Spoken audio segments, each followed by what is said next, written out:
Chapter 1. The day of the reaping. Pilvi woke with a start, her heart hammering like a drum against her ribs. The small room in the cabin was dark, only a faint streak of dawn light seeped through the cracked window panes. She lay still, breathing deeply to chase away the dreams that had tormented her all night. Endless forests filled with hidden traps, screams echoing between the trees, blood seeping into the ground like rain.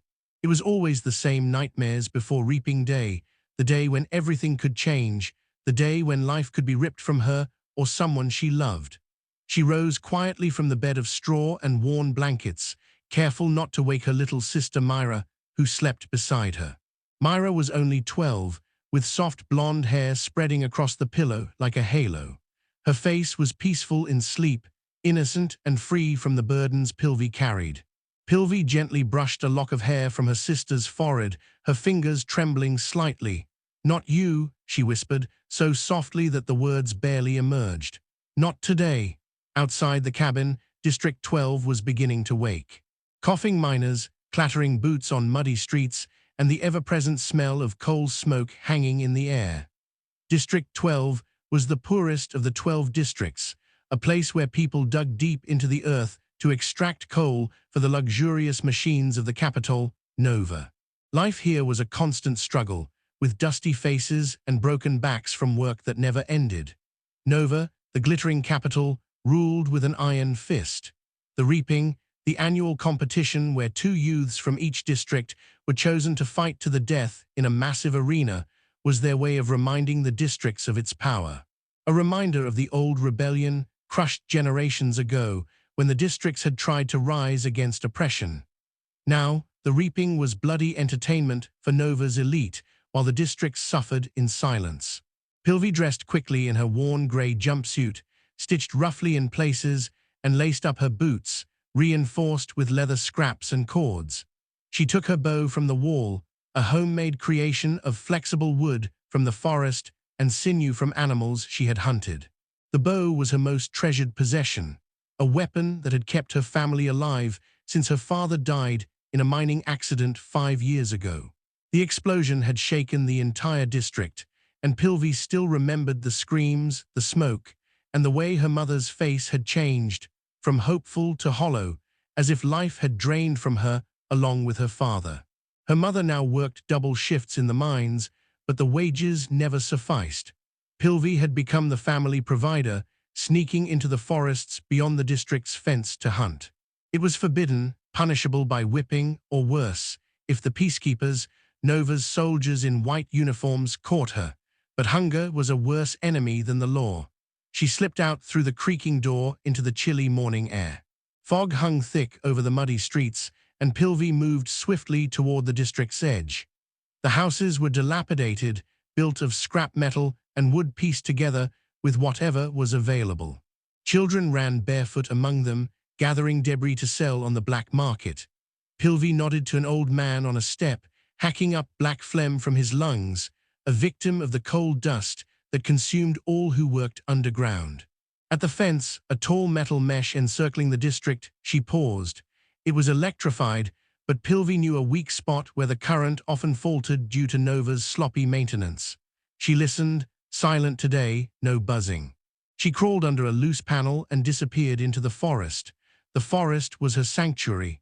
Here, among green leaves, chirping birds, and the scent of damp earth, she felt free, beyond Nova's watchful eyes. She moved like the wind, quiet and unseen. She drew her bow, aiming at a squirrel high in a branch. The arrow whistled through the air, and the animal fell dead to the ground. Pilvi collected it, along with wild berries, edible roots, and a hare caught in one of her snares. It would make a meal tonight, perhaps with meat in the stew, if they were lucky. As she hunted, her thoughts swirled. Reaping day was a nightmare. Each year, 2 tributes were drawn, 1 girl and 1 boy, ages 12 to 18. They were taken to Nova, trained as gladiators, and thrown into the arena, a massive, ever-changing environment designed for maximum entertainment. Only one could win, the others died. The poor could take extra lottery entries for tesserae, rations from Nova. Pilvi had done this every year to keep her family alive. Her name was in the lottery bowl 20 times this year. Mira's, only once, her first year. She thought of her best friend, Tauren, whom she hunted with. He was 18, strong as an ox from the mines, with dark hair and eyes that seemed to see right through her. They had met in the forest years ago, shared secrets, and exchanged game. "We survived together," he often said. But today, everything felt uncertain. Pilvi returned home as the sun rose, chasing away the fog.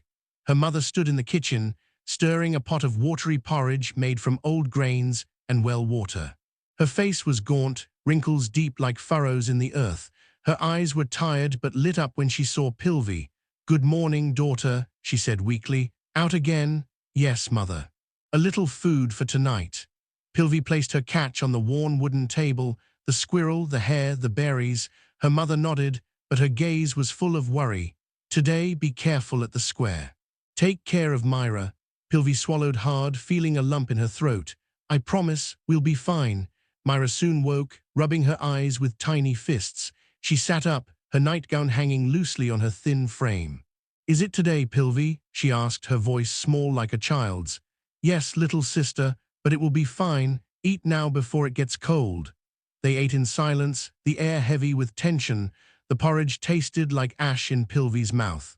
After the meal, they dressed in their best clothes, worn but clean. Pilvi put on a blue dress her mother had sewn from old fabrics. Her dark hair was braided tightly, as always when preparing for something difficult. Together, they walked to the square, an open space surrounded by crumbling buildings and an abandoned mine shaft. Thousands gathered, sorted by age and gender by the peacekeepers. Their white uniforms gleamed, weapons hanging at their sides as a reminder of Nova's power. Children stood at the front, older ones in the back. Pilvi stood among the 16-year-olds. Tauren stood beside her, arms crossed, jaw tight. "Nervous," he whispered. "A little," Pilvi lied, her heart pounding painfully. "You, more than a little, but we've survived worse. If my name is drawn, take care of my family." Pilvi nodded, the words caught in her throat. Tauren's name was in the bowl 40 times. He had taken tesserae for his large family. The ceremony began with Nova's anthem, a pompous melody from speakers on the stage. It sounded like a funeral march. Then Leora Voss, Nova's representative, stepped up, her face heavily made up, red lips, glitter around her eyes. Her dress shimmered in rainbow colors, a mockery of the district's poverty. She smiled broadly, as if this were a celebration. "Welcome, District 12, she chirped. "It is an honor to be here for the day of the reaping. The reaping honors our heroes and reminds us of the peace we have thanks to Nova." No one applauded. Leora continued, reading the history of the rebellion and the reaping. Pilvi had heard it 1,000 times, same lies. First, the female tribute. Leora plunged her hand into the glass bowl on the left, filled with slips of paper. Pilvi held her breath, her nails digging into her palms. Time slowed. Leora drew a slip, unfolding it slowly. "Mira Eld." Pilvi's world stopped. No, not Mira. A scream escaped Mira in the crowd, and Pilvi saw her stumble forward, tears streaming. Their mother held her, face pale. Pilvi's legs trembled, but she forced herself to stand tall. Without thinking, she shouted, "I volunteer, I'll take her place." The crowd sighed, a sound of shock and relief. Volunteers were rare in District 12. Leora raised an eyebrow. "A volunteer? Exciting. Come up, dear. What is your name?" "Pilvi Eld," Pilvi said, stepping forward steadily despite the tremor inside. Mira hugged her tightly before the peacekeepers took her away. "Thank you, sister," Mira whispered. "Win, please." Pilvi nodded, tears burning but blinking them away. No weakness in front of the cameras broadcasting for Nova. And now the male tribute. Leora moved to the other bowl. Pilvi held her breath. Who would it be? Cale Reed. Cale, 16, from a baker's family, stepped forward. He was blond, with broad shoulders from carrying sacks of flour. They knew each other slightly from school. He was quiet, kind, always with flour on his clothes. His face was pale, but he walked up with his head held high. "Congratulations to our tributes." Pilvi Eld and Cale Reed, Leora applauded herself. The audience remained silent. Pilvi and Cale shook hands. His grip was firm, eyes filled with fear but determination. "Good luck," he murmured. "You too," Pilvi replied. They were taken to the Justice Building, an old stone structure where they had time for farewells. First came their mother and Mira. Mira threw herself into Pilvi's arms, crying. "Pilvi, I'm so sorry." "Shh, it's okay," Pilvi said, holding her tightly. "You're safe now. Don't hunt alone. Wait for Tauren. Promise me." Mira nodded. Their mother hugged Pilvi. "You are our hunter. Use your bow, your speed." "Come back. I'll try, mother." Next came Tauren, his face dark with anger.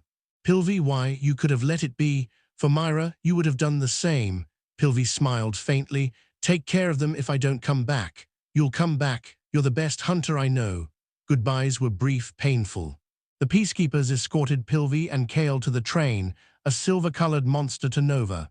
The train was luxurious. Soft couches, crystal chandeliers, tables with fruit, meat, bread, pastries.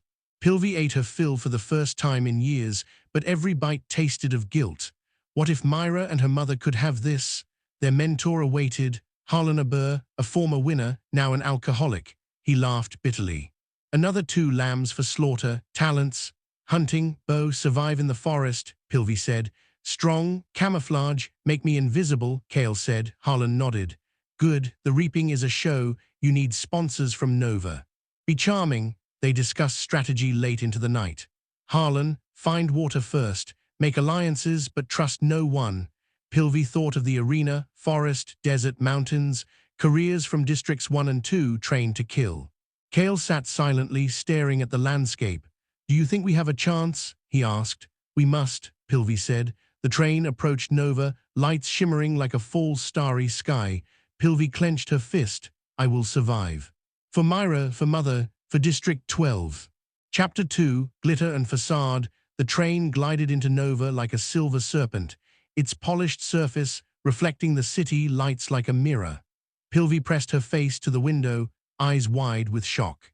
Nova was a world beyond anything she had seen in District 12. Towering buildings stretched toward the sky, their facades covered in flashing lights and moving images, advertising everything from clothing to technological marvels. The streets below teemed with people in colorful, extravagant clothing, their faces painted in unnatural shades. Flying vehicles hummed between the buildings, and the scent of perfume and pastries wafted through the train's ventilation. It was a world of excess, built on the sweat and blood of the districts. Pilvi drew back from the window, her stomach twisting with a mix of fascination and disgust. How could they live like this while her people starved? Kale sat across from her, his blue eyes also fixed on the city outside. He had said little since they left District 12, but now he muttered, "It's like another planet." "Yes," Pilvi replied, her voice low. "A planet that drains the life out of us." Their mentor, Harlan Aber, leaned back in the soft sofa, a bottle of liquor in hand. His grey hair was unruly, his eyes bloodshot, but his gaze was sharper than it had been on the train yesterday. "Get used to it, kids," he said, taking a swig. "Nova is a circus, and you're the monkeys. They'll love you as long as you entertain them. Never stop entertaining." Pilvi grimaced. "Entertain. They want to see us die." Harlan laughed, a dry, bitter sound. "Die, live, cry, love, it's all the same to them. They want drama. Give it to them, and maybe you get a parachute with medicine or a sword when you need it most." The train stopped with a soft thud at Nova's central station, a colossal building of glass and steel. Peacekeepers escorted them out, and Pilvi felt the crowd outside staring. Cameras whirred, their lenses tracking every step she and Kale took. The audience cheered, threw flowers, and called their names. Pilvi, Kale. District 12, an older woman with purple hair tossed a rose toward Pilvi, who caught it reflexively. The scent was overwhelming, artificial, as if the flower wasn't even real. "Smile," Harlan hissed behind them. "Wave, look happy. Sponsors are watching." Pilvi forced a smile, feeling as though her face might crack.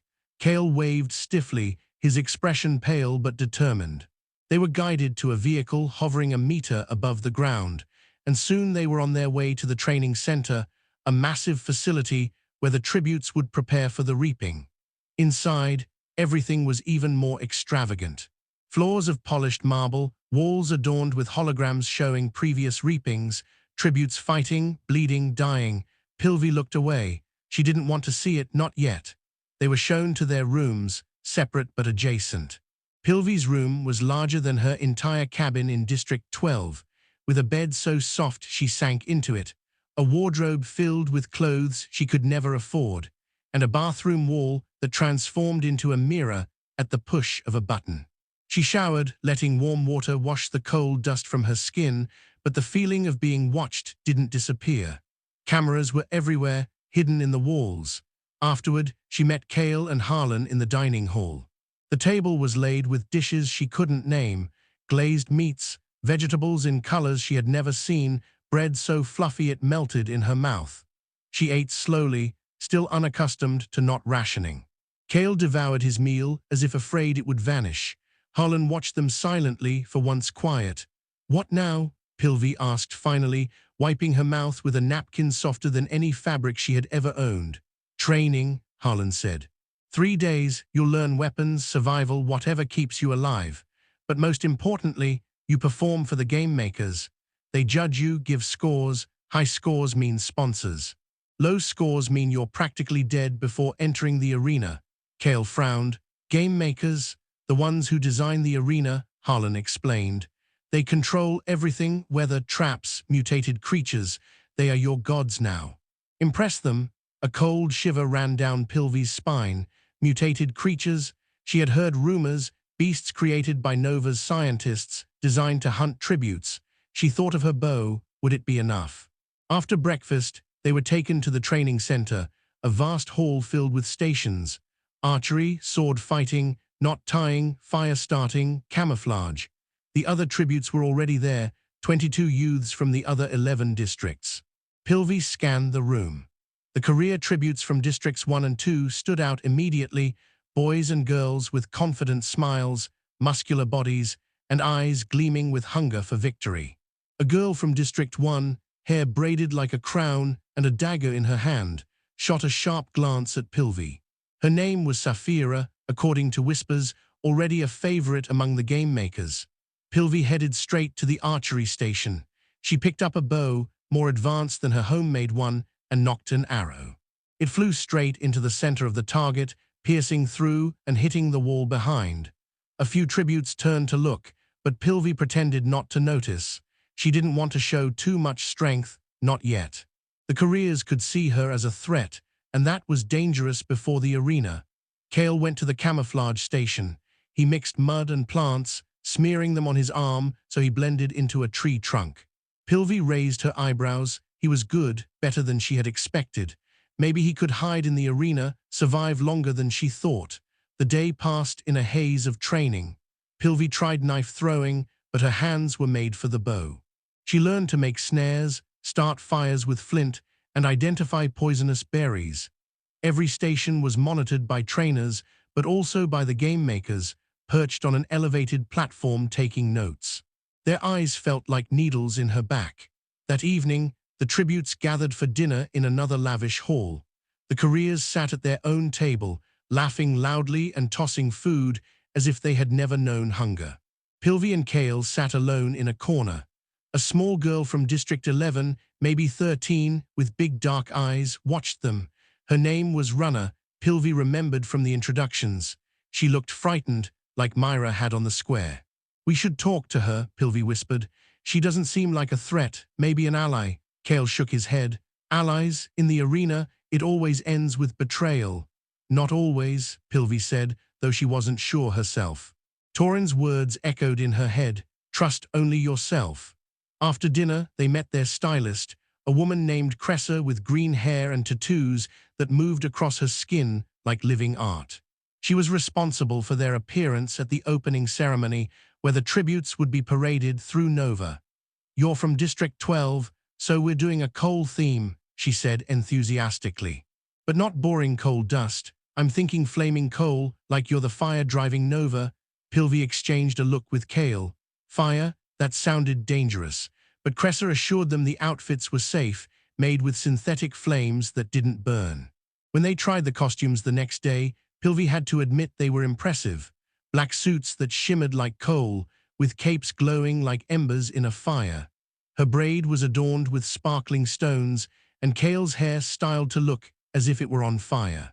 The opening ceremony was a display of extravagance. The tributes stood on wagons pulled by mechanical horses, parading through Nova's streets as the crowd roared. The couriers from District 1 wore sparkling jewelry reflecting light like diamonds. District 4, the fishing district, had outfits that shimmered like the sea. Pilvi and Kale stood tall, their capes flaming behind them. The crowd cheered louder for them than Pilvi expected. Perhaps Cressa was right about the fire. "They love you," Cressa whispered from the edge of the wagon. "Hold hands, show unity." Pilvi hesitated, but Kale took her hand without asking. His grip was steady, and for a moment it felt as if they were a team. Cameras zoomed in, and Pilvi forced a smile. Sponsors, she thought, this is for the sponsors. After the parade, they gathered at the training center again. Harlan was waiting, more sober than usual. "Good job," he said. "You made an impression. But tomorrow is the last training day before you show the game makers your skills. Don't embarrass yourselves." That night, Pilvi lay awake in her soft bed, thoughts swirling. She thought of Mira, of her mother, of Torin. She thought of the arena, what awaited there. Could she kill, if necessary? She imagined Saphira from District 1, dagger in hand. She imagined Runner, the small girl, alone and scared. And Kale, could she trust him? She rose, went to the window, and stared out over Nova's lights. The city was beautiful, but beneath the surface, it was a predator, hungry for blood. She clenched her fist. "I'm not a monkey in their circus," she thought. "I am a hunter. And I will survive." Chapter 3. Sharp edges. The cold lights of the training center cast long shadows across the floor as Pilvi stepped into the hall for the final day of training. The air was thick with tension, filled with the sounds of clashing metal, whirring arrows, and muted voices. The 24 tributes moved between stations, each focused on honing their skills for tomorrow's private showcase for the game makers. Pilvi felt their eyes on her neck, invisible but ever-present, like predators waiting for a mistake. She glanced at Kale, who stood at the camouflage station, mixing mud with leaves into a thick paste. His hands moved with a precision that surprised her, not only strong, but with the skill of an artist.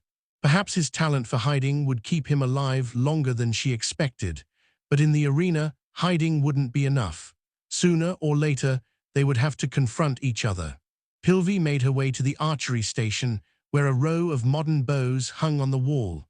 She selected a light black bow, the draw perfect in her hands, as if it were an extension of her body. She nocked an arrow, aimed at a target 50 meters away, and released. The arrow hit dead center, the target vibrating from the impact.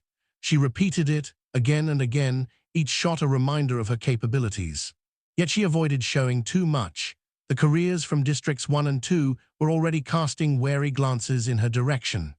Saphira, the girl from District 1, stood at the sword-fighting station, swinging a gleaming blade with deadly precision. Her movements were like a dance, fast and graceful, each strike leaving deep cuts in the practice dummy. Her partner, a boy named Cashin, hurled spears with a force that made Pilvi shiver. The couriers were not just trained, they were bred for this, raised with thoughts of honor and victory in the arena. Pilvi hated how their confident smiles made her stomach twist. She moved to the snare station, where an older trainer with a scarred face demonstrated how to tie traps for both animals and humans. Pilvi listened carefully, her fingers quickly adapting to the rough ropes. She imagined setting snares in the arena, maybe catching food or even an opponent. But the thought of trapping another tribute, perhaps Runner, the small girl from District 11, made her hesitate. Could she do it? Could she kill? During lunch, Pilvi and Kale sat in a corner of the dining hall, away from the couriers' loud laughter. Runner, the girl from District 11, sat alone at a nearby table, her plate barely touched. Her dark eyes darted around, as if expecting an attack already. Pilvi felt a wave of compassion. Runner reminded her of Mira, too young, too fragile for this world. "Should we invite her over?" Pilvi whispered. Kale chewed on a piece of bread, skeptical. "Why, she's weak. She won't survive the first day." "Exactly why," Pilvi said. "If we help her now, maybe she'll trust us in the arena. We need allies." Kale frowned. "Allies are just a burden or a betrayal." Pilvi sighed but rose anyway, walking over to Runner's table. "Hi," she said softly. "Want to sit with us?" Runner flinched, as if expecting a strike. Her eyes narrowed, but she nodded cautiously and followed. At the table, Pilvi introduced her to Kale, who nodded stiffly but said nothing.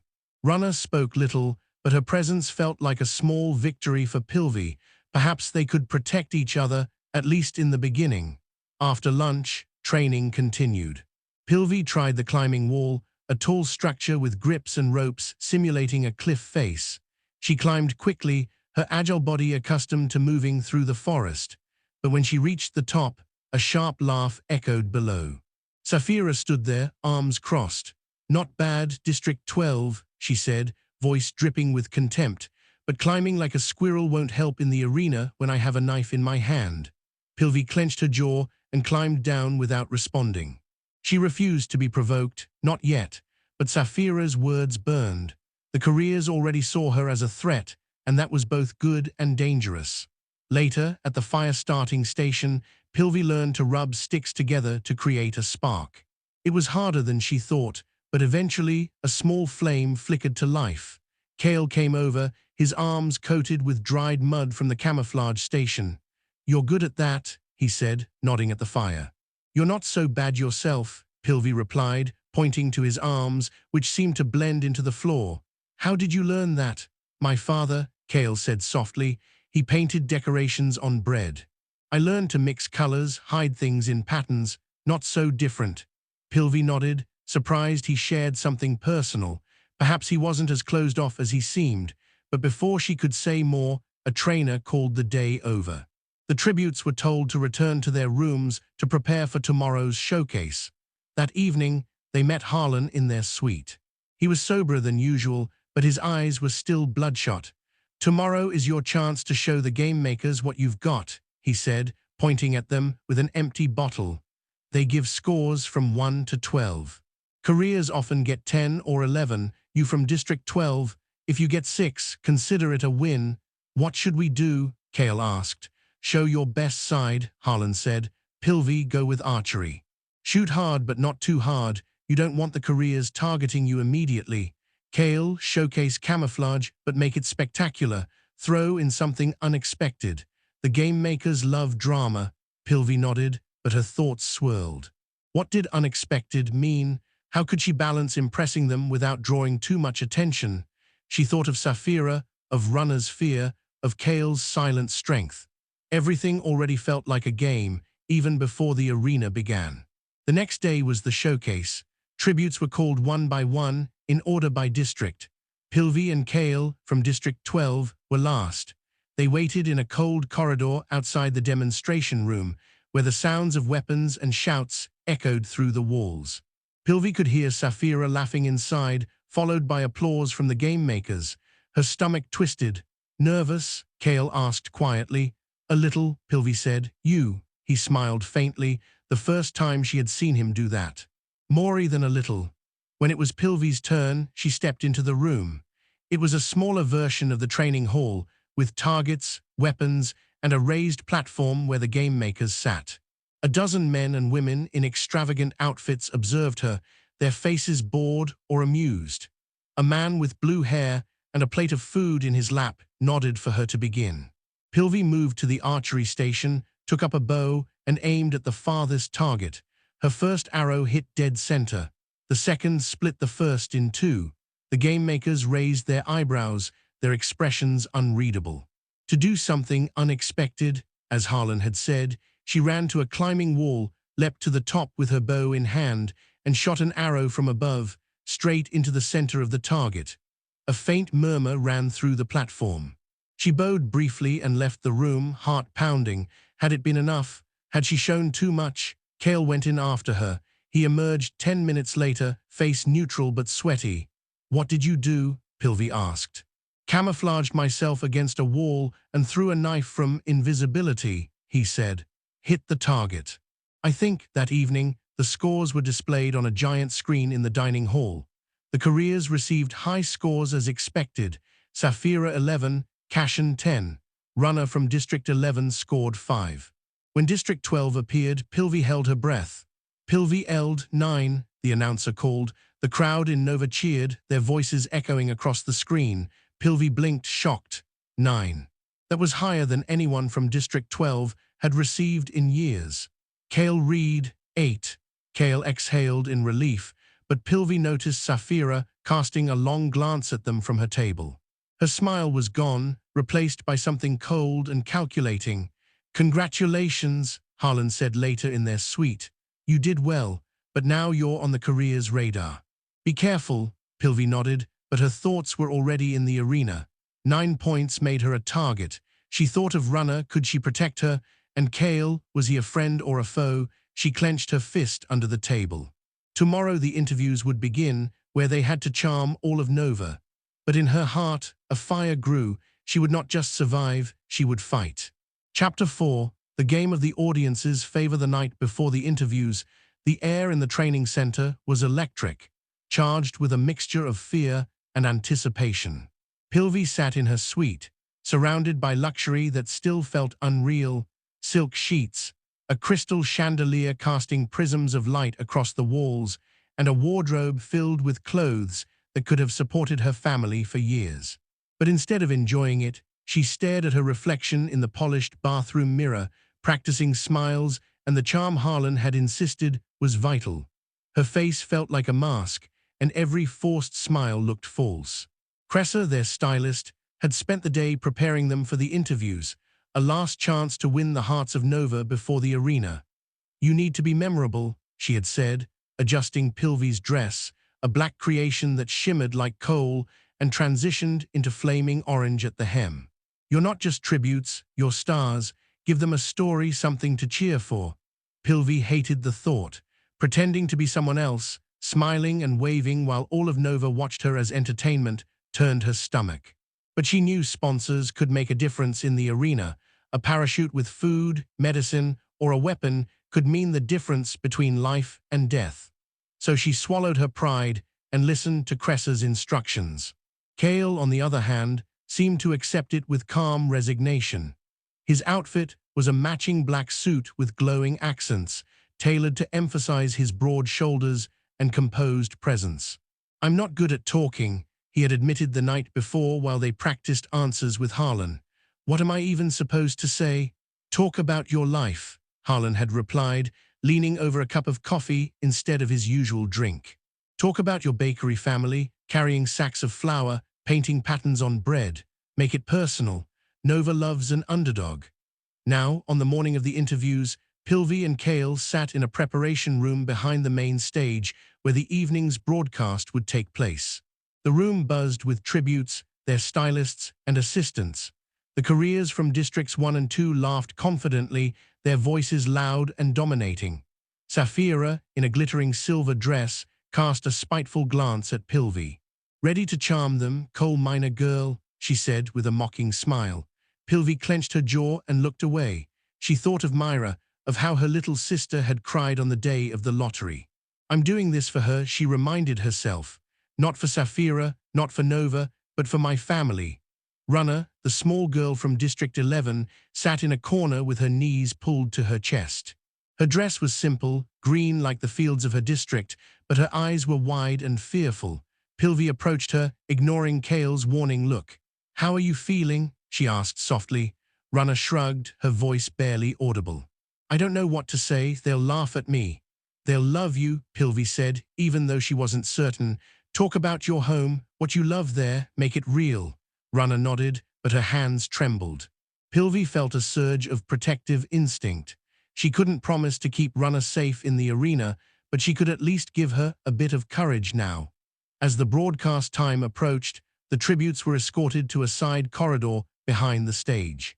The audience's cheers thumped through the walls, a deafening sound that made Pilvi's heart pound. The stage was enormous, lit by blinding spotlights, with a charismatic host named Flavius Kane at the center. His hair was dyed in rainbow colors, and his suit sparkled as if made of stars. He was Nova personified, flashy, confident, and utterly unconcerned with the tribute's suffering. One by one, the tributes were called up. Sapphira went first, her interview a display of arrogance.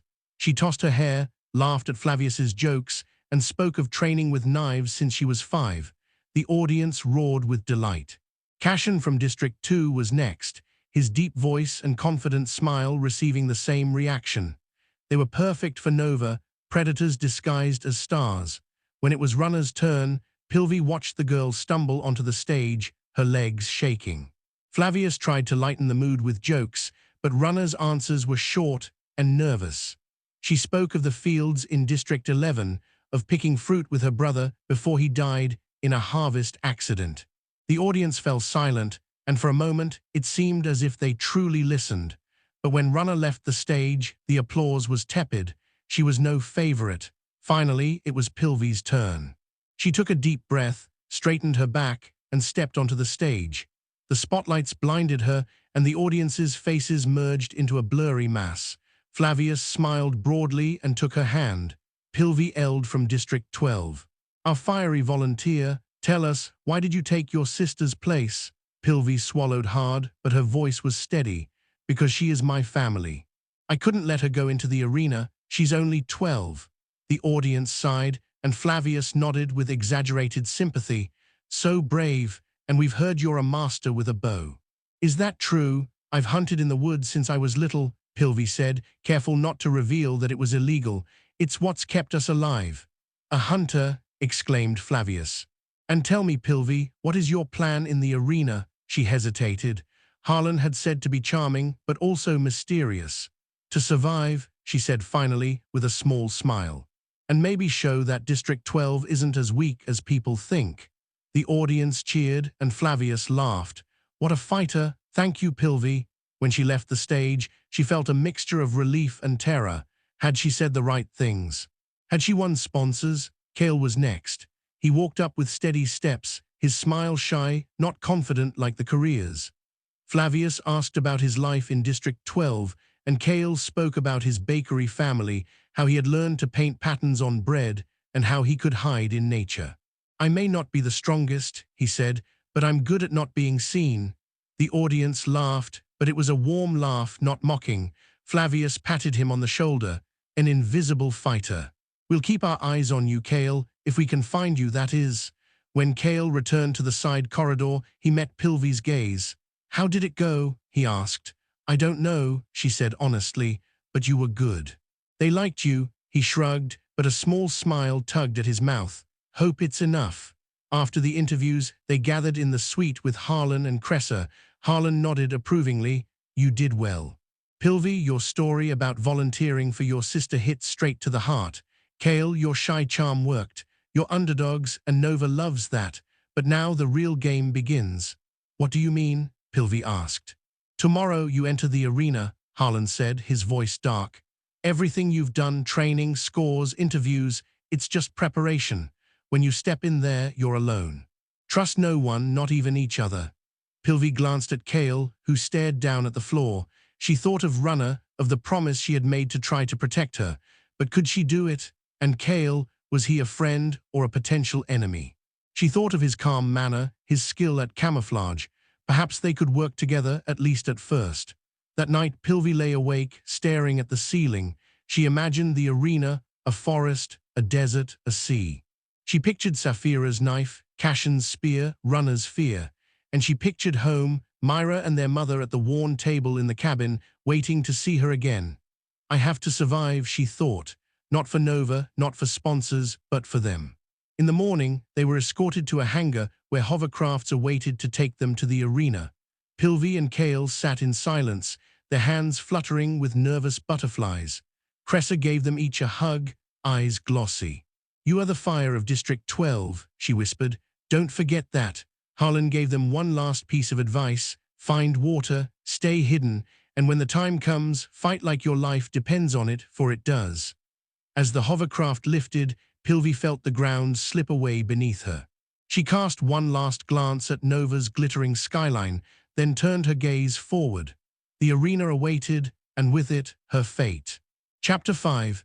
The beginning of the bloodbath. Pilvi stood inside the dark, cylindrical capsule, her breath echoing in the cramped space. The metal walls were cold against her back, and the faint hum of the machinery beneath her made the floor vibrate. She was dressed in a simple green jumpsuit, the arena's standard uniform, designed to suit whatever awaited outside. Her heart pounded so hard it felt as if it might burst from her chest. The moment was approaching. In 60 seconds, The capsule would shoot her up into the arena and the trials would begin. She clenched her fists, trying to focus on Harlan's last words, "Find water, stay hidden, fight only when you must," but her thoughts spun. What would the arena be? A forest like home, where she could hunt and hide, a desert that would suck the life out of her, or something else entirely, something the game makers had devised to shock both tributes and audience. She thought of Mira, of her mother, of Torin. Their faces gave her strength, but also a gnawing fear. What would happen to them if she didn't return? A voice echoed inside the capsule, mechanical and impersonal. 10 seconds to launch. Pilvi straightened, inhaling deeply. Her hands were empty. No weapons were allowed until they reached the cornucopia, the enormous pile of supplies placed at the center of the arena. That was where the bloodbath always began, where the careers would rush in to grab the best weapons and cut down anyone in their path. The capsule began to rise, and light from the arena seeped through the transparent roof. Pilvi squinted against the blinding glare, then slowly opened her eyes. The sight that greeted her was a shock. The arena was a dense, humid jungle, with towering trees covered in vines and a mist drifting across the ground. The cornucopia stood in a clearing, surrounded by 24 podiums arranged in a circle. The pile gleamed with weapons, backpacks, food, and other supplies, a deadly treasure hoard. Pilvi spotted a bow near the edge, its string glinting in the sunlight. Her fingers itched, but she knew it would be suicide to run straight for it. The careers would be there first. She scanned the other tributes. Saphira from District 1 stood to her left, her eyes already fixed on the cornucopia. Cashin from District 2 was beside her, his body coiled like a spring. Runner, the small girl from District 11, was opposite Pilvi, her face pale with terror. Kale stood to the right, his gaze steady but calm. He gave her a slight nod, as if to say, "We've got this." But Pilvi wasn't sure she could trust him, not yet. A gong sounded and chaos erupted. Pilvi leapt from the podium and sprinted toward the jungle, away from the cornucopia. Her instincts screamed at her to grab the bow, but Harlan's warning echoed in her mind. Avoid the bloodbath. Behind her came screams, the clash of metal on metal, and the first cries of tributes falling. She didn't dare look back. Her feet hit the soft, damp ground as she dove into the trees, vines tearing at her clothes. She ran until her lungs burned, until the sounds of the cornucopia faded. Finally, she crouched behind a thick tree trunk and listened. Silence except for birdsong and the distant rush of running water. Water, Harlan had said, that was the first thing she must find. She followed the sound carefully, her steps silent on the mossy ground. After a few minutes, she reached a small brook, its water clear but carrying a faint metallic tang. She hesitated, was it safe? But she had no choice. She cupped her hands and drank, the taste cold but slightly bitter. She hoped it wasn't poisonous. As she sat there, movement caught her eye. Runner. The girl stumbled through the jungle, her arms scratched by vines, her wide eyes full of panic. "Pilvi," Runner whispered, rushing forward. I ran. "They killed so many." Pilvi pulled her down behind the tree. "Shh, quiet, are you hurt?" Runner shook her head, though her hands trembled. "I saw a boy from District 8. They cut him down." Saphira and the others. Pilvi swallowed hard. The bloodbath had been every bit as brutal as she'd feared. "We'll stay hidden," she said. "We'll find food, build shelter." "Okay," Runner nodded, tears in her eyes. Pilvi felt a wave of responsibility. Runner wasn't a hunter, not a fighter, but she couldn't leave her. They moved deeper into the jungle, careful with every step. Pilvi searched for food, berries, roots, maybe small animals. She found some green fruits, resembling those she'd seen in District 12. Testing cautiously, she cut a piece and rubbed it on her skin to check for irritation. Nothing happened, so she gave one to Runner. "Eat slowly," she warned. "We don't know when we'll get more." As the sun began to sink, cannons boomed, one for each fallen tribute. Pilvi counted, 8 shots, 8 tributes gone already, less than an hour into the trials. Her stomach twisted. How many were careers? How many were like Runner, young and defenseless? When darkness fell, Pilvi and Runner built a simple shelter from palm leaves and vines, hidden between 2 trees. Pilvi climbed a tree for a vantage point, her body moving with practiced ease. From the top, she could see the cornucopia in the distance, now occupied by the couriers who had set up camp. Fires burned, and their laughter carried into the night. They had weapons, food, everything. But Pilvi knew they wouldn't stay there forever. They would begin the hunt soon.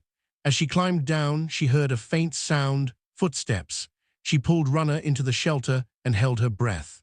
A figure emerged from the darkness, and Pilvi tensed, ready to fight barehanded if she had to. But it was Kale. "Pilvi," he whispered. "Is that you?" She lowered her guard, though only slightly. "What are you doing here?" "I ran from the bloodbath," he said quietly. His jumpsuit was dirty, a tear in the sleeve revealing a shallow cut. "I saw you run this way. I thought maybe we could stick together." Pilvi hesitated. Harlan had warned her not to trust anyone, but Kale had no weapon, and his eyes looked sincere. He also had his camouflage skills that could be useful. "Okay," she said at last, "but we stay hidden. And we share everything." Kale nodded, and Runner edged closer to Pilvi, as if seeking protection. The three of them sat together in silence as night closed in. The sky lit up with a projected screen, Nova's emblem appearing, followed by the faces of the fallen tributes. Pilvi's throat tightened when she saw the boy from District 8, his face young and frightened. 8 dead, 16 left. "The couriers will hunt us," Kale whispered. "They've got everything from the cornucopia, weapons, packs, food." "Then we'll be smarter," Pilvi replied. "We'll keep moving, find food, avoid them." Runner nodded, though her voice shook. "What if they find us?" "They won't," Pilvi said, with more confidence than she felt. "We're invisible." "Right, Kale," he gave a faint smile, though tension lingered in his eyes. "Invisible," he echoed. They slept in shifts, Pilvi taking the first watch. She sat with her back against a tree, listening to the jungle's sounds, chirping insects, distant roars from what might be mutated beasts. She thought of Saphira, of her knife, of how quickly she could kill. But she also thought of Mira, of the promise she had made to come home. Her hand gripped a stick she'd found, as if it were a bow. "I need a weapon," she thought. "And I need it soon." At dawn, a new sound woke them, a loud mechanical buzzing. A silver parachute drifted down from the sky, landing just a few meters from their shelter. Pilvi crawled forward, heart racing. A sponsor. She opened the container to find a small coil of rope, a knife, and a note. "To the hunter from District 12, use it well." For the first time since the arena began, she smiled. Sponsors had noticed her. Maybe her interview had worked. She handed the knife to Kale. He might need it for camouflage, and kept the rope for herself. It could be used for snares, for shelter, maybe even as a weapon. "We move," she said. "The couriers will come soon.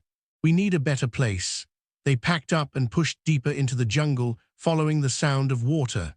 Pilvi led the way, her instincts as a hunter taking over, but in the back of her mind, a thought gnawed. Kale and Runner were with her now, but how long could they trust each other? And how long before she was forced to choose between protecting them and surviving herself? Chapter 6. Jungle Whispers. Pilvi led the way through the dense jungle, her steps light and silent as they had always been in the woods back home. But here everything was different. The air was thick with humidity, every breath a struggle against the sticky heat that clung to her skin. Vines hung like snakes from the trees, and the ground beneath her feet was a trap of roots and mud threatening to swallow her whole. She gripped the rope tightly in her hand, tied around her waist as an improvised belt, while the knife in Kale's sleeve caught the faint rays of sunlight filtering through the canopy. Runner stumbled after her, gasping for breath, her short legs struggling to keep pace. Kale brought up the rear, his eyes scanning the surroundings with that quiet intensity Pilvi had begun to appreciate. He hadn't complained once since they left their shelter, and the scrape on his arm didn't seem to bother him. Still, Pilvi felt the tension between them all, an invisible thread ready to snap at any moment. "We need to find higher ground," she whispered without turning back. "Somewhere we can see over the jungle, map the dangers." Kale nodded, his voice low. "And more water. That brook we found, it tasted wrong." "Bitter," Pilvi hummed in agreement. She had tasted it too, that faint metallic tang that reminded her of coal dust back in District 12. The game makers loved their tricks. Maybe the water was poisoned, or worse, laced with something that would affect them slowly. She thought of the mutated creatures Harlan had warned her about, things that belonged to no natural world. Her hand brushed the rope. It could be a snare, a lifeline, anything that might keep them alive. They moved for hours, the sun climbing higher until the jungle became a steaming furnace. Runner tripped over a root, and Pilvi caught her just in time, her arm around the little girl's waist. "Sorry," Runner murmured, cheeks flushing with shame. "I'm slow." "You're brave," Pilvi said firmly, brushing away a bead of sweat from her forehead. "Remember that, we're a team now." But inside, doubt gnawed. Runner was a burden, not because she was weak of spirit, but because her body wasn't built for this. In District 11, among the wide fields, she might have picked fruit and chased butterflies. Here, in this green hell, every step was a risk. And Kale, he was too quiet. His gaze on Runner wasn't always kind. Sometimes it looked as though he were weighing her worth against their survival. After a while, they reached a slope where the jungle thinned into a cliff, rising like a giant from the earth. Pilvi climbed first, her fingers digging into moss and cracks in the stone. The rope helped, tied around a tree to secure her way. From the top, the view opened, an endless carpet of green, broken by a river that wound like a silver serpent across the landscape. Far in the distance, at the horizon, she glimpsed the cornucopia, a metallic speck in the sun. The couriers were there, but now they were moving, tiny figures spread out in formation, like a pack of wolves on the hunt. "They're coming this way," Kale said, climbing up beside her. His voice was tight. "They're looking for us." Pilvi felt a chill despite the heat. "How many?" "6, maybe 7. Saphira's leading them. They've got swords, spears, and a bow." His eyes met hers, and for the first time she saw fear flicker there. "Your bow, I think." Pilvi's heart sank. She had seen it at the cornucopia, so close to her podium. If Saphira had it now, the thought of her own bow in enemy hands made her fingers clench. "We need to move toward the river," she said. "Water, maybe fish, and it gives us a barrier." Runner, who had climbed up last, sat panting on the edge. "What if they hear us? They've got dogs or something." "Mutz," Pilvi laid a hand on her shoulder. "We'll be quiet. We'll be smart. Come on." They followed the river down the slope, the water wider and deeper now, rushing over rocks. Pilvi tested it with the rope, dipping the end and pulling it back up. The water was clearer here, with less metallic taste. She drank carefully, then passed it to the others. It felt like a small victory, but victories were rare in the arena. By the riverbank they found a cave, half hidden behind a wall of wild bushes. Inside it was cool and dark, with a sandy floor that would hide their tracks. Kale immediately set to camouflage, using his knife to cut leaves and scoop mud, smearing the mixture across the entrance until it looked like part of the rock wall. "This will hold them off for a while," he said, "but not forever." Pilvi nodded, putting Runner to work gathering sticks for a fire, not to light now, but to have ready.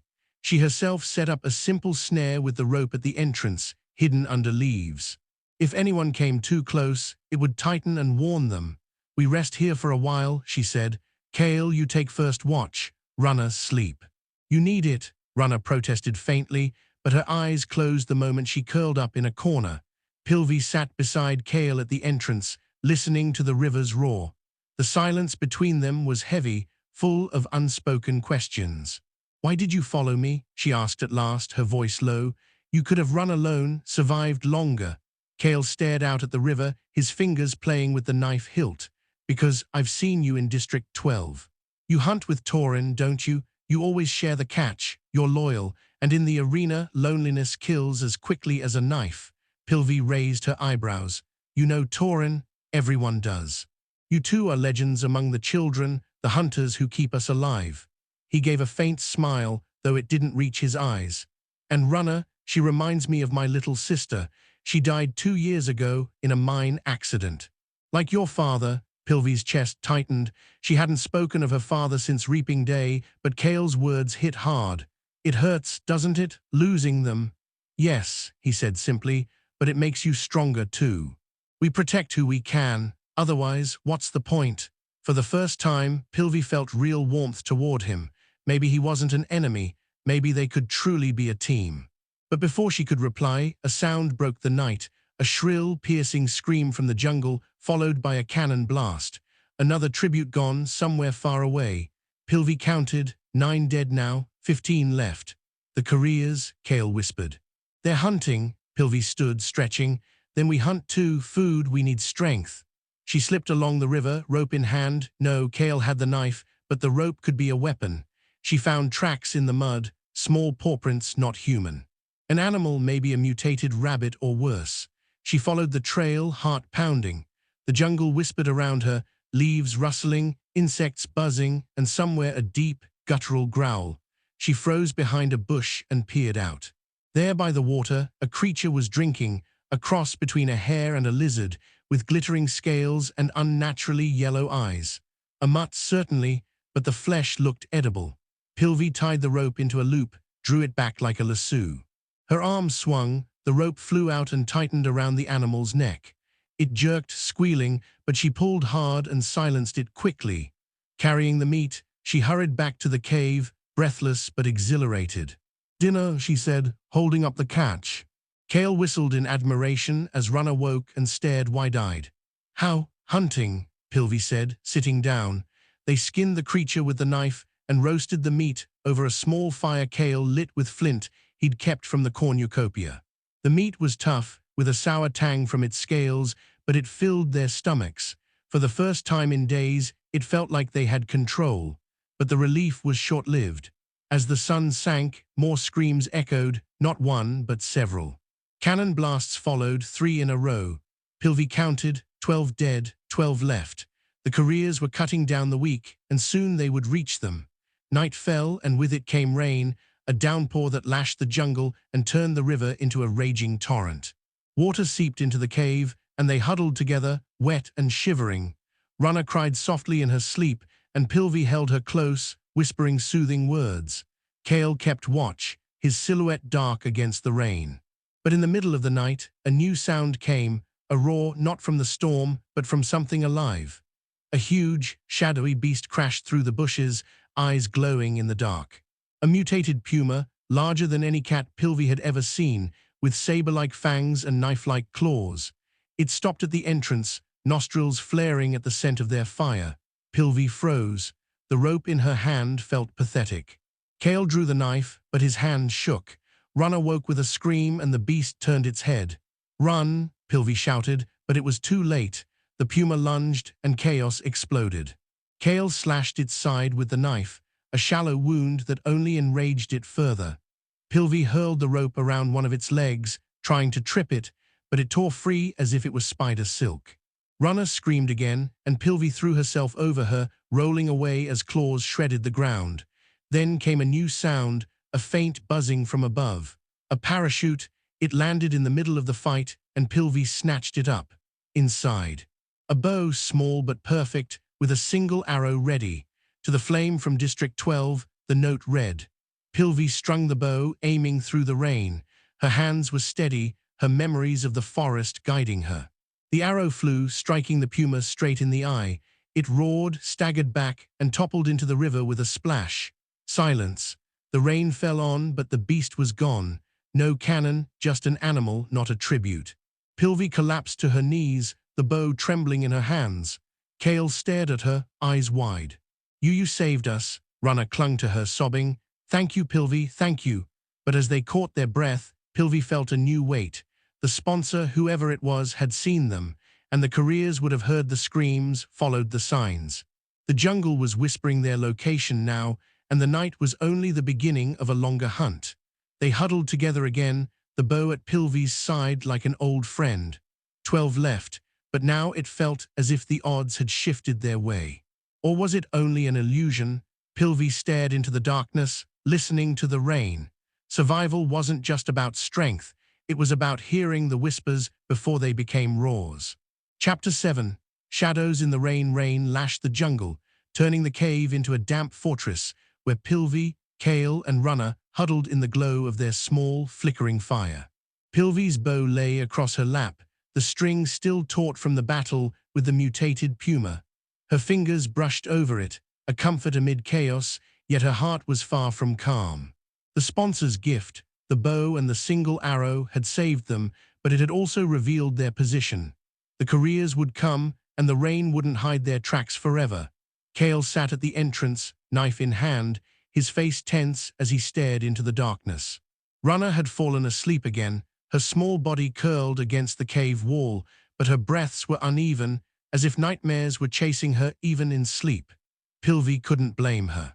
The image of the puma, its glowing eyes, its sharp claws, was etched into her mind, and the thought of what awaited outside in the jungle was even worse. "We can't stay here," Pilvi whispered, her voice barely audible over the drumming rain. The couriers heard the screams. "They'll follow the trail, rain or not." Kale nodded without looking at her. "The river might hide our footprints, but they've got dogs, or something worse. I saw them at the cornucopia. They had cages with something." Pilvi shivered. Mutated animals were one thing, but the couriers with their weapons and training were another. Sapphira, with her knife and mocking smile, was like a human version of the puma, fast, deadly, and merciless. And if she had Pilvi's bow, the thought made her fists clench. "We move at dawn," she said. "We follow the river upstream, away from the cornucopia.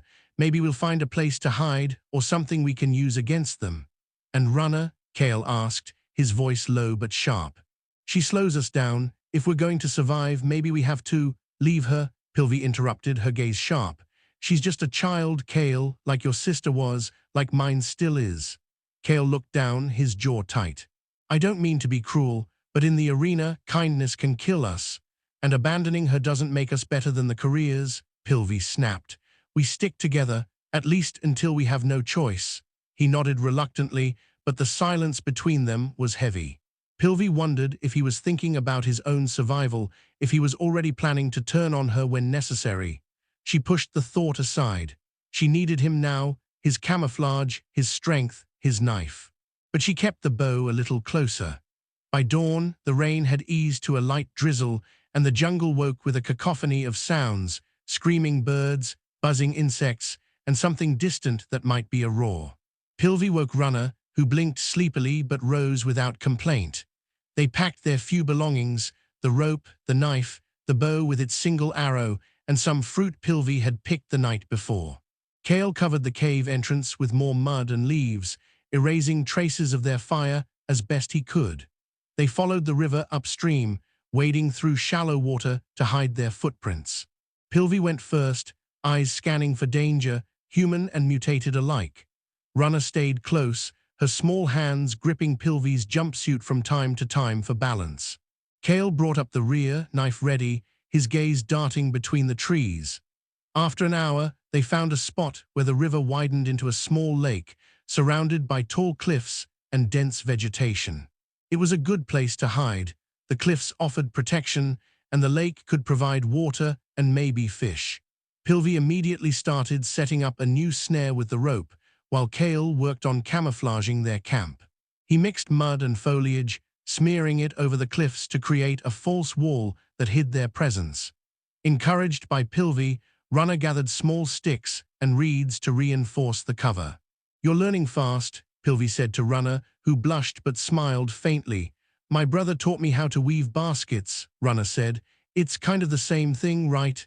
"Exactly," Pilvi said, patting her shoulder. But her smile faded when she heard a sound, a faint snap, like someone stepping on a twig. She gripped the bow, nocked the single arrow, and signaled the others to be silent. Kale crouched, his body blending with the cliff, thanks to the mud he'd already applied. Runner crawled behind a bush, her eyes wide with fear. Pilvi stood still, listening. The sound came again, closer now, followed by voices, low, confident, mocking. The couriers. Pilvi peered carefully through the foliage. There they were, 5 of them, with Sapphira at the front. She held a bow, her bow, and a quiver full of arrows hung over her shoulder. Cashin walked beside her, his spear glinting in the sunlight. The other 3, 2 boys and a girl from Districts 1 and 2, carried swords and nets. One of the boys led a mutated dog on a leash, its nose twitching in the air, teeth bared. "They're somewhere around here," Pilvi heard Sapphira say, her voice cold. "The dog caught their scent by the river. That District 12 girl, she's dangerous. 9 points means something." Pilvi's heart pounded. They were so close, only 20 meters away on the other side of the lake. The dog growled, and Pilvi saw its eyes lock on their hiding place. She raised the bow, but hesitated. 1 arrow, just 1. If she missed or didn't kill Saphira instantly, they'd be dead. Kale gestured toward her, pointing to his knife and then to the dog. He wanted to handle it silently. Pilvi nodded, but her stomach twisted. If he failed, Kale crept forward, his body coated in mud, invisible against the cliff. He moved like a shadow, knife ready. The dog turned its head, sniffing, but before it could bark, Kale lunged. The knife struck its throat, and it fell with a whimper, but the noise was enough. "What was that?" Cashin shouted, spear raised. The couriers spread out, their weapons gleaming. Pilvi signaled Runner to run, but the girl froze, eyes wide. "I can't," she whispered. "Now," Pilvi hissed, pulling her toward the cliffs, where a narrow crack led to another cave. They crawled inside just as Saphira fired an arrow at their hiding spot. It struck the rock and ricocheted, but the sound echoed like a warning. Kale dove in after them, breathing heavily. "The dog's dead, but they're too close. We have to get out of here." Pilvi nodded, her mind racing. The cave had another exit, a narrow tunnel leading upward. "Follow me," she said, starting to crawl, bow slung over her shoulder. Runner trembled but followed, and Kale brought up the rear. The tunnel was tight, damp, and smelled of mold. Light faded, and Pilvi felt the walls closing in, but she pressed on, driven by adrenaline. Behind them came shouts. The couriers had found the cave. An arrow whizzed through the tunnel, hitting the wall just behind Kale. "Faster," Pilvi shouted, and they crawled on until they reached an opening. It led out onto a cliff, high above the lake. Below, the river roared, and on the other side they saw the couriers approaching, weapons ready. Pilvi looked around.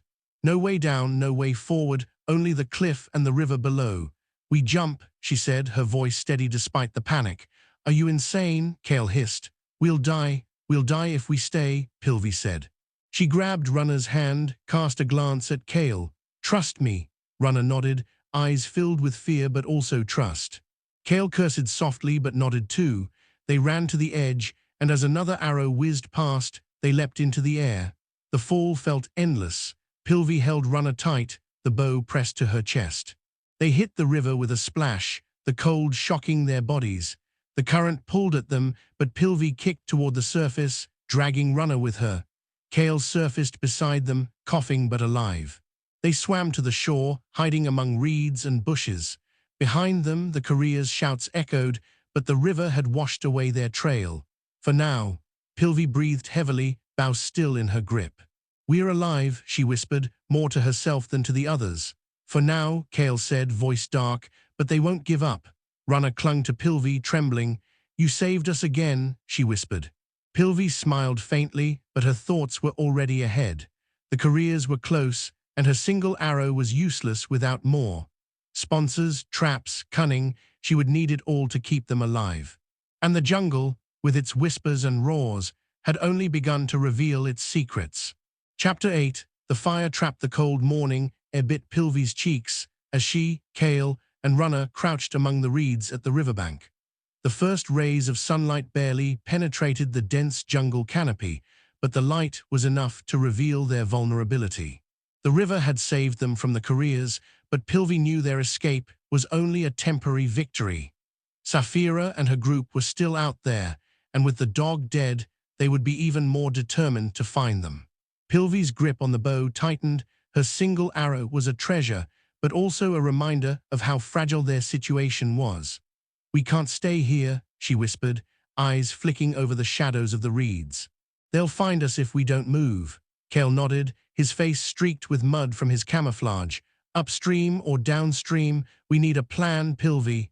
"Upstream," she said after a brief pause. "It takes us farther from the cornucopia, and maybe there are caves or higher ground where we can hide. But we have to be smart. The couriers aren't dumb." Runner, still trembling from their escape, looked up with wide eyes. "What if they have more dogs? Or something worse?" Pilvi placed a hand on her shoulder, trying to sound calmer than she felt. "We handled the puma. We can handle whatever comes. But we have to keep moving and stay hidden." They began to wade through the shallow water to conceal their tracks. Pilvi led the way, her hunter instincts guiding every step. She listened for sounds, twigs snapping, footsteps, the distant growl of something unnatural. Kale kept his knife ready, while Runner carried the few remaining fruits, her small hands clutching them like they were her lifeline. After a few hours, they reached a spot where the river narrowed and cliffs rose steeply on both sides, forming a natural fortress. But it was also a trap. If the couriers came here, escape would be difficult. Pilvi stopped, scanning the terrain. An idea began to form, born from desperation and memories of hunting back home. "We can't just hide," she said, her voice low but firm. "We have to strike back. Make them cautious." Kale raised an eyebrow. "Strike back? There are 3 of us and you have 1 arrow. They're 5 armed, fed, and God knows what else." "Exactly," Pilvi said.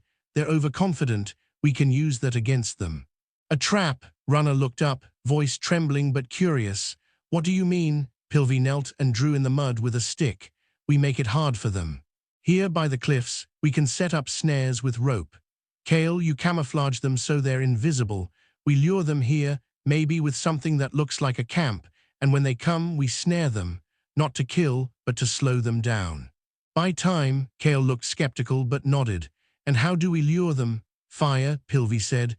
"A small plume of smoke. They'll think we're careless, trying to cook something. But we'll be gone when they arrive." The plan was risky, but options were few. They set to work. Pilvi tied the rope into several snares, hidden under leaves and reeds at the base of the cliffs. Kale mixed mud and plants, covering the snares and creating a fake campsite with sticks and leaves that looked like a hastily abandoned shelter. Runner, growing braver, helped gather dry branches for a small fire, not for warmth, but to produce smoke. When the fire was lit, a controlled glow sending a thin wisp of smoke into the air, they retreated to a hill farther away, hidden among the trees. Pilvi kept the bow ready, arrow nocked, while Kale and Runner crouched beside her. They waited in silence, the jungle buzzing around them. It didn't take long. The couriers appeared, their silhouettes moving like predators through the mist. Saphira led, bow raised, eyes narrowed like a hawk. Cashan followed, spear gleaming, and the other 3, a girl with a sword and 2 boys with nets and knives, spread out to cover the area. Pilvi held her breath. Had they made the trap invisible enough? "Smoke," Saphira said, her voice low but triumphant. "They're here, spread out." The couriers approached the fake camp, and Pilvi saw one of the boys, a broad-shouldered kid from District 2, step right onto one of the snares. The rope tightened around his foot, and he fell with a raw knife flying from his hand. The others froze, but Saphira was quick. She shot an arrow into the trees without seeing the target, and it whizzed past Pilvi's head by mere centimeters. "Run," Pilvi hissed, and the 3 tumbled down the hill, away from the couriers. Screams and curses echoed behind them as another snare caught the girl with the sword, but Pilvi didn't dare look back. They ran until their lungs burned, until they reached a dense part of the jungle where vines formed a natural wall. "It worked," Kale panted, his face glistening with sweat and something like hope. "They're stuck at least for a while," Runner nodded, but her eyes were still scared. "What if they catch up?" "They will," Pilvi said. "But we have time now, and angry people make mistakes." They hid among the vines, Kale covering their tracks with mud, while Pilvi climbed a tree for a better view. From above, she saw the chaos at the cliffs. The couriers had freed their companions, but were disoriented, their formation broken. Saphira shouted orders, but her voice carried frustration. Pilvi smiled faintly. For the first time, it felt like they had a chance. But as she climbed down, a new sound reached her ears, a low, rhythmic thumping like drums in the distance. Not the couriers, not an animal, something else. Her heart sank as she realized what it was, the game makers. They were tired of waiting, of the tributes hiding. The thumping grew louder, and the ground began to shake. "What is that?" Runner whispered, her voice shrill. Pilvi grabbed her hand, eyes meeting Kale's. "The game makers," she said. "They're driving us forward." The jungle erupted in movement. Trees shook, and a roar, not from an animal, but mechanical, approached. Pilvi glimpsed metal through the leaves, as if a wall of steel was moving toward them. A barrier, she realized, one of the game makers' creations designed to force the tributes toward each other, toward the center of the arena. "We have to run," she shouted, and they sprinted forward, back toward the river. But when they reached the bank, they saw something that froze their blood. Another tribute, a boy from District 7, running toward them, his face wild with fear. Behind him came a swarm of mutated insects, wasp-sized hornets, wings buzzing like engines. The boy stumbled, and the swarm descended. His screams cut through the air, followed by a cannon shot. Pilvi pulled Runner back, while Kale threw mud at the hornets to distract them. "To the river," Pilvi shouted, and they plunged into the water, the cold shocking their bodies. The swarm didn't follow, the water seemed to keep them away, but the pounding from the barrier continued, closer now. Pilvi swam, dragging Runner with her, Kale fighting alongside. When they reached the opposite shore, they collapsed in the mud, breathless and drenched. "They're trying to drive us toward the cornucopia," Kale panted. "Toward the careers." Pilvi nodded, her mind racing. 13 dead now, 11 left. And the game makers would not stop until only one remained. She grabbed the bow, the single arrow still intact. "We have no time to hide anymore," she said. "We have to fight. But on our terms." She looked at Kale and Runner, their faces pale but determined. The trap had bought them time, but now it was time to be hunters, not prey. The jungle had whispered its secrets, but it was the fire in Pilvi's heart that would decide their fate. Epilogue: the jungle lay silent, its whispers muffled by the echoes of cannon fire. The arena was over, but its shadows would never leave Pilvi. She stood on a cliff, the wind tearing at her tattered jumpsuit, her gaze fixed on the horizon where Nova's lights still burned. The blood on her hands could not be washed away, nor the memories of those she had lost or those she had saved. Home awaited, but it was no longer the cabin she had left behind. She had won, but at what cost? In District 12, Mira would meet her, but Pilvi knew the trials were not over. They lived on within her, in the fire that would never be extinguished.